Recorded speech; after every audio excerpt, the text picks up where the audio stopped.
Oke. Oke, An, tadi ngelanjut yang Hai. dari yang pertama, gue sebagai gue seorang yang skeptis sama Katolik zaman dulu, dan gue dulu kan jadi agnostik dan skeptikal itu sama Katolik karena gue mencari sendiri. Oh iya. Dengan terlalu banyak informasi yang di luar, akhirnya gue ngambil kesimpulan sendiri kan. Dan kesimpulan gue waktu itu, gue nggak tahu nih ya, ini bakal kesimpulan gue bener apa enggak gitu. Nah, iya. Gimana? Gue berkesimpulan kalau gereja Katolik adalah gereja yang sangat apatis terhadap ilmu pengetahuan. Apatis maksudnya gimana? Mereka tidak peduli gitu. Oh, oke. Jadi kayak dan gue ngelihat juga kondisi gereja di Indonesia gitu, terutama gereja gue di Jakarta, dia kayak apa ya, kayak lu tahu soal ilmu pengetahuan ini yang nggak bisa nih, nggak nyambung nih sama ajaran Katolik kayak gitu. Nah, itu baru ilmu pengetahuan secara luas nih, apalagi secara ilmu pengetahuan soal mental health dan gitu-gitu. Nah, gue nggak tahu nih, menurut lu kesimpulan gue bener apa enggak kalau gereja Katolik itu tidak mendukung dengan adanya ilmu pengetahuan? Itu sebenarnya masih lebih mild ya daripada yang biasanya gue dengar bukan nggak peduli, malah menentang ya. Kalau nggak peduli kan ya udah nggak peduli gitu. Tapi kalau biasanya orang mikirnya malah menentang gitu. Sebenarnya kesimpulan ayah masih lebih halus sih. Gitu. Jadi ya jawaban singkatnya nggak benar. Jawaban singkatnya memang nggak benar. Cuman saya bisa jadi ini masih saya ya, masih awal-awal. Kan jadi gue lu lagi. Saya bisa memahami kenapa ada teman-teman yang seperti itu. Karena ya bukan nggak dipungkiri, namanya oknum ada aja yang memang seperti itu. Jadi seolah-olah misalnya oknum dari gerejanya, misalnya entah ya saya nggak tahu imam atau biarawan atau bahkan nggak usah kaum religius ya, mungkin orang awam tapi yang religius gitu ya. Itu yang sok religius. so religious. Itu banyak yang kemudian sikapnya seperti mengesampingkan keilmuan gitu. Jadi ya mengesampingkan, nggak peduli, bahkan meremehkan kayak gitu. Itu memang ada part dari kita yang juga kayaknya perlu dibenerin sih itu tuh. Sikap-sikap seperti itu. Tapi kalau dari gereja Katoliknya sendiri, gereja as a whole ya, kita nggak lihat oknum, itu sih nggak menentang ilmu dan justru sangat mengencourage ya, sangat mendorong, sangat suportif gitu terhadap ilmu pengetahuan. Cuman memang begini sih, kalau memang kompleks ya. Jadi pertama gereja mengakui bahwa kita ini kalau orang kita mengimani bahwa sumber kebenaran itu kan adalah satu Tuhan gitu ya. Gitu. Nah, gereja itu mengajarkan bahwa kalau sesuatu itu mengandung kebenaran, tapi benar-benar emang benar gitu ya, bukan menurut gue gitu, bukan, tapi ya emang kebenaran itu dimanapun ditemukannya asalnya memang dari Tuhan gitu. Jadi apakah itu kebenaran teologis atau kebenaran ilmiah itu asalnya tetap dari Tuhan. Cuman metodenya beda. Metode untuk teologi, untuk spiritual, sama metode untuk yang ilmu pengetahuan beda gitu aja. Tapi sudah seharusnya kalau kita mempercaya bahwa sumbernya itu tidak mungkin bertentangan karena sumbernya satu gitu. Kalau misalnya bertentangan, misalnya menemukan sesuatu di saya nggak tahu di agama atau di ilmu pengetahuan yang kok kayaknya bertentangan, coba look deeper, coba lihat lebih dalam gitu. Biasanya nih rata-rata yang bilang itu bertentangan biasanya emang belajarnya nggak dalam dua-duanya. Dia bukan entah dari rohaninya dan ilmuannya. Iya, entah dia ilmunya nggak dalam atau rohaninya memang nggak dalam biasanya. Yang ngomong gitu jujur aja gitu. Tapi kalau coba look deeper, mungkin akan menemukan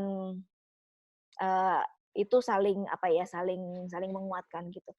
Seperti itu. Tapi di satu sisi kita juga nggak melihat Alkitab itu buku sains. Itu juga approach yang salah tuh. Jadi misalnya kita ngelihat nih kayak Tuhan menciptakan dunia dalam 7 hari misalnya gitu. Terus udah gitu kita mesti nyari bukti yang di ilmu pengetahuan bahwa harus 7 hari nih. Gitu. Nggak bisa gitu ngelihatnya juga gitu. Jadi Bible sendiri misalnya itu juga bukan kitab ilmiah gitu, bukan textbook gitu. Jadi tidak diperlakukan seperti itu gitu. Tapi artinya tidak bertentangan, kita beriman dan kita berpikir rasional itu tidak bertentangan gitu. Lu ada contoh-contoh tokohnya nggak sih yang dia seorang ilmuwan dan keilmuannya itu ternyata diterima gereja? Ada banget. Banyak banget sebenarnya teman-teman. Kalau yang paling tua yang kita tahu yang ada di Alkitab itu, yang ada Injil ada berapa coba ya? Wadaw, jangan nanya gue. Injil Lukas pernah denger ya? Nah, Injil Lukas itu kan penginjil. Iya, penginjil ada 4, berapa? Kan? Injil ada berapa? 4. Nah, ya Injil juga ada 4 dong. Iya. Iya. Injil Lukas ya. Kalau Injil Lukas itu teman-teman tahu nggak? Dia tuh tabib gitu ya. Zaman sekarang ya dokter kan. Gitu. Si Lukasnya itu. Penginjil Lukas. Oh iya? Santo Lukas itu seorang tabib? Seorang tabib. Itu disebut di... Kayaknya gue pernah nyatet. Bentar ya. Di Kolose, kalau teman-teman lagi ada kitab suci atau HP sucinya boleh dibuka. Kolose bab 4 ayat 14 itu ada salam kepadamu dari tabib Lukas yang terkasih. Gitu. Jadi Lukas ini adalah seorang tabib. Jadi dia adalah seorang yang educated ya. Orang yang memang berpendidikan gitu. Saya bukan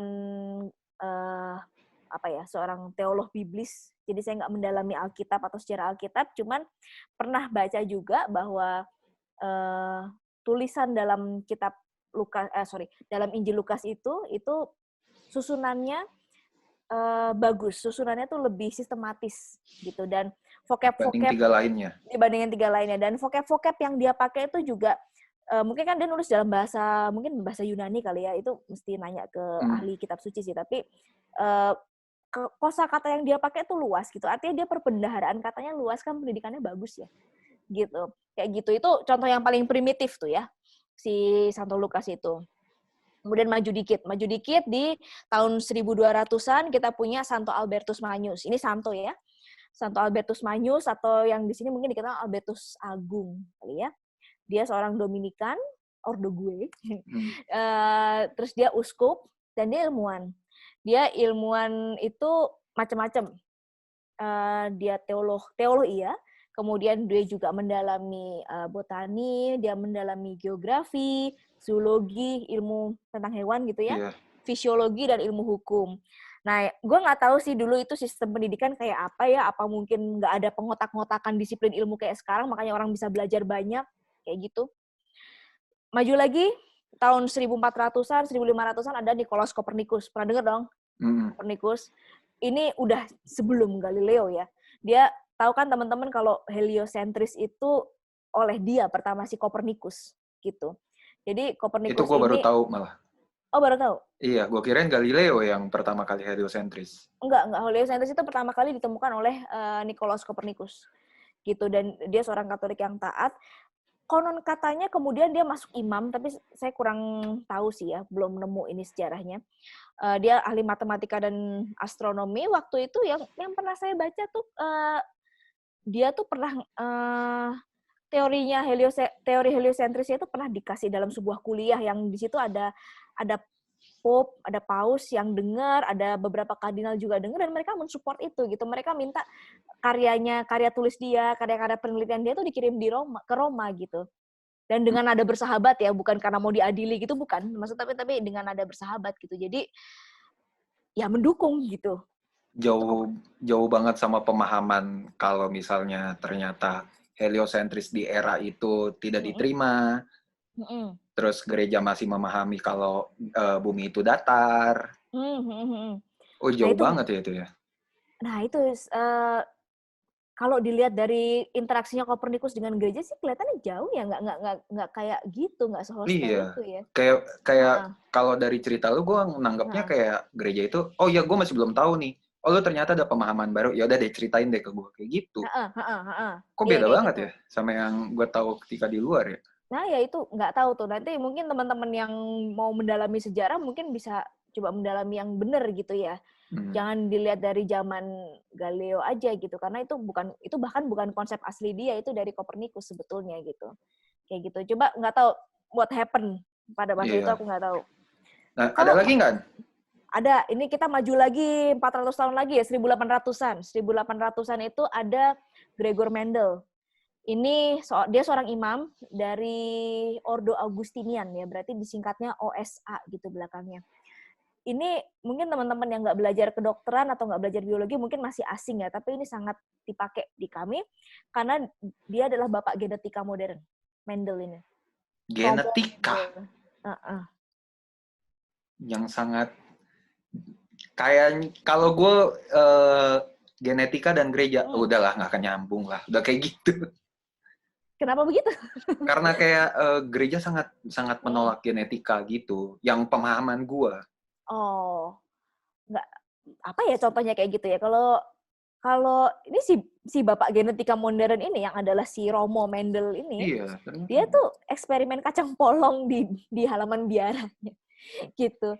Jadi dia menemukan bahwa ada sifat-sifat yang diturunkan dengan pola tertentu secara genetik gitu. Dia pakai kacang polong, waktu itu dia ngebandingin misalnya biji bulat mulus sama yang biji keriput gitu. Nanti kalau disilangin dapatnya berapa yang mulus, berapa yang keriput gitu. Terus dari bunga juga misalnya bunga merah sama bunga putih, kalau misalnya lu silangin nih, lu anaknya tuh bakal dapat berapa bunga merah, dapat berapa bunga putih gitu, kayak gitu.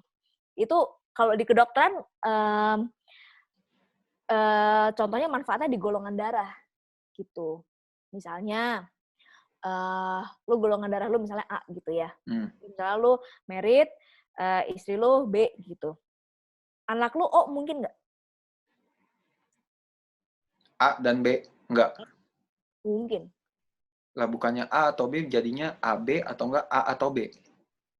Bisa begini, lu sama istri lu bisa sama-sama membawa gen O gitu. Tapi gen O ini istilah genetika ya, jadi gue akan pelan-pelan. Gen O ini sifatnya resesif.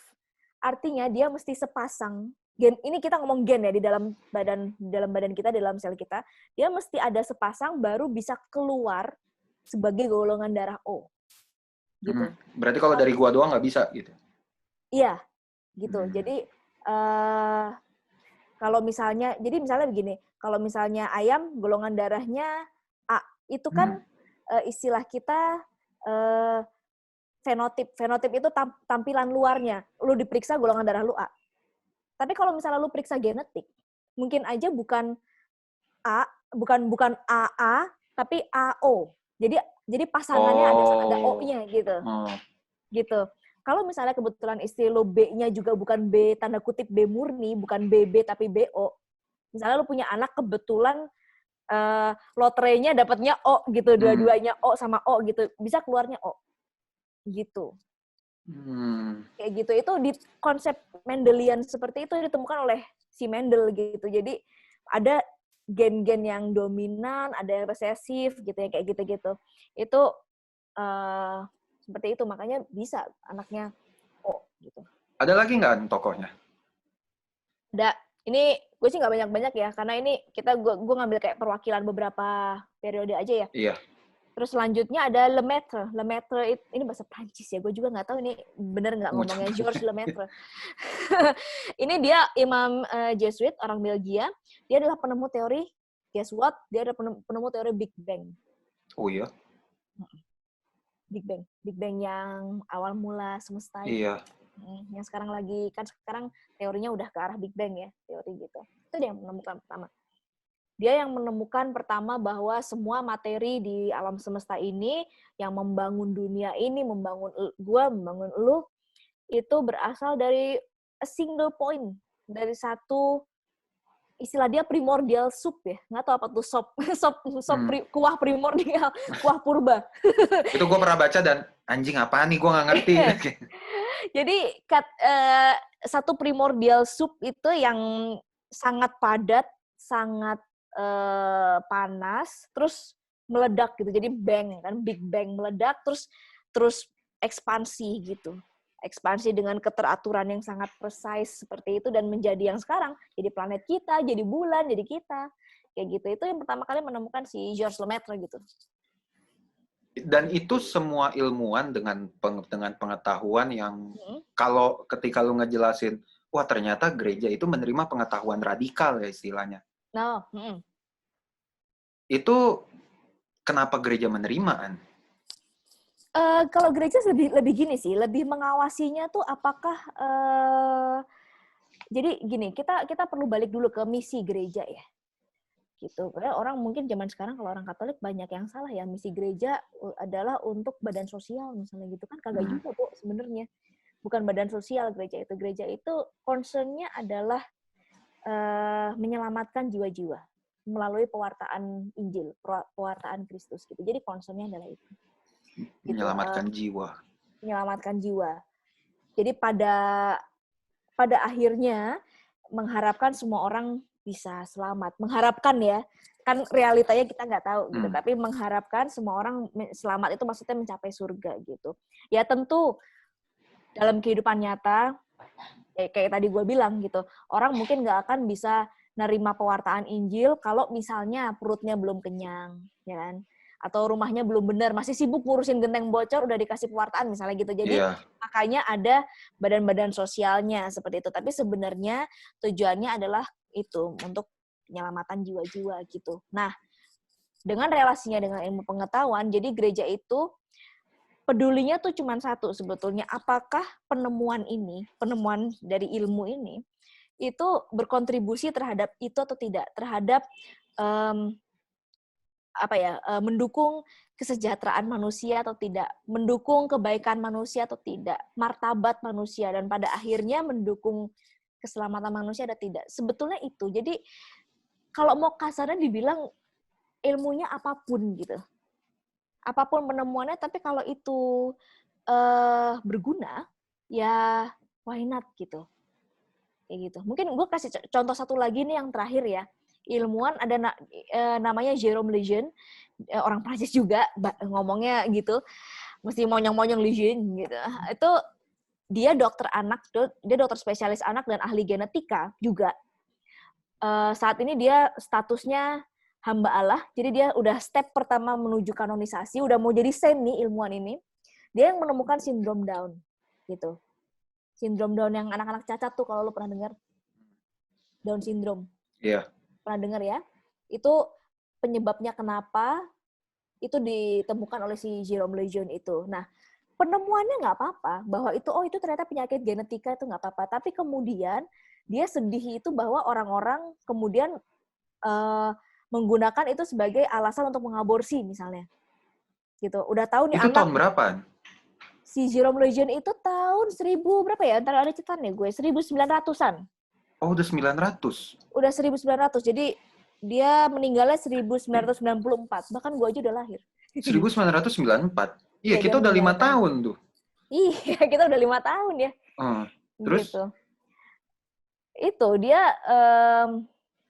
menemukan yang Down syndrome itu, kemudian sayangnya itu dipakai orang-orang untuk alasan itu, mengaborsi kan. Jadi sekarang kan udah bisa tuh mendiagnosis Down syndrome sebelum anaknya lahir gitu. Misalnya udah ketahuannya Down syndrome, terus diaborsi. Itu yang dia juga sedih. Dia sendiri sangat menyayangkan itu.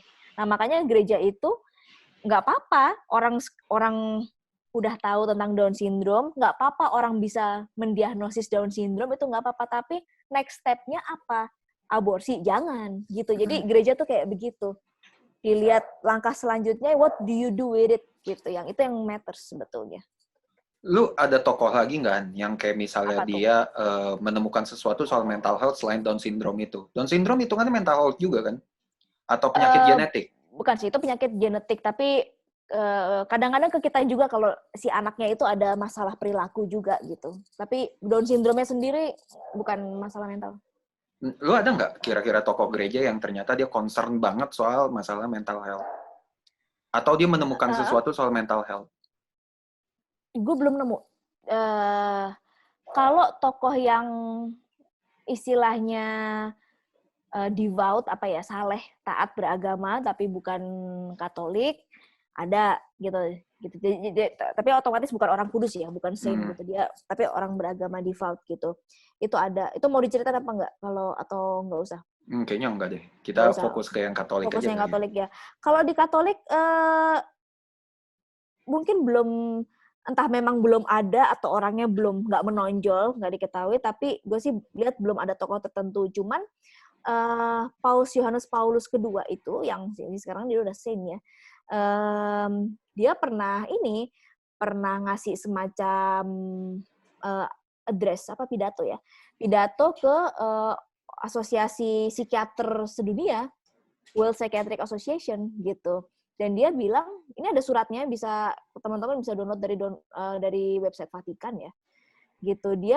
Dia mendukung dengan pekerjaan psikiater itu dalam mental health gitu, karena ini gue buka filenya ya, gitu. Yohanes Paulus kedua itu mengatakan bahwa your association, jadi organisasi profesi kita itu, is rightly concerned to promote human dignity and the inviolability of individuals and of their freedom. Jadi profesi kita itu sangat concern untuk mendukung martabat manusia dan kebebasan manusia yang paling mendasar. Jadi poinnya itu, kenapa didukung? Karena itu. Kemudian dia bilang bahwa by its very nature, dari sifatnya yang mendasar, your work, jadi pekerjaan kita sebagai mental health professional itu often brings you to the threshold of the human mystery, membawa kita ke ambang dari misteri manusia itu sendiri gitu. Jadi kita bekerja dengan human mind dan human heart, itu potensi kita besar untuk mengubah orang menjadi lebih baik, untuk supaya dia bisa mengejar virtues, kebajikan. Itu sangat besar kesempatan kita untuk itu. Makanya didukung sebetulnya oleh gereja, dalam hal ini ya diwakili oleh Yohanes Paulus kedua, seperti itu. Berarti gereja sebenarnya udah ngebuka banget dong untuk mental health. Sebenarnya iya. Tapi kenapa banyak orang-orang beriman yang menganggap sebagai mental health itu sebagai sesuatu yang terbelakang gitu, atau gue punya masalah dengan diri gue sendiri terhadap Tuhan gitu-gitu. Itu kayaknya asik Tuhan kalau kita bahas juga tuh ya. Boleh. Sekarang apa ntar? Ntar aja. Iya, episode lanjut. Boleh. Biar panjang. Iya. Tapi itu banyak sih, itu penting sih. Yang itu banyak yang begitu memang, terutama ya di kita awareness-nya mungkin juga masih perlu ditingkatkan ya soal itu. Lu ada rangkumannya nggak untuk yang sekarang? Untuk yang sekarang? Iya. Yang sekarang apa ya? Pesan moral ya. Pesan moral. Rangkumannya buat teman-teman,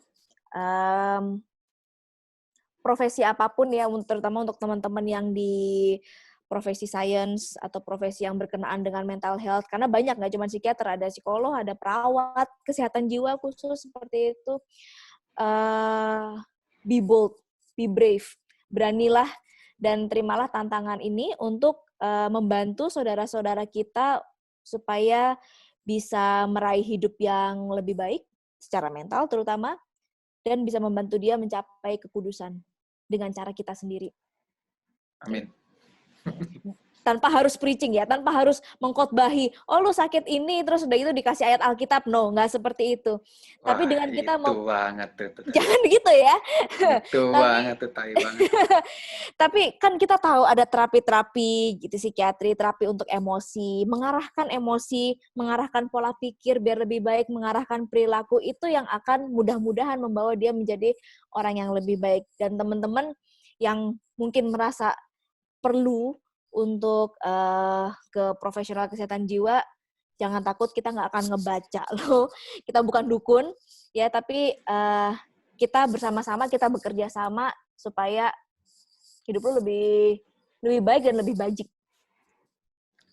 Oke, mantap. Thank you, An. Sama-sama.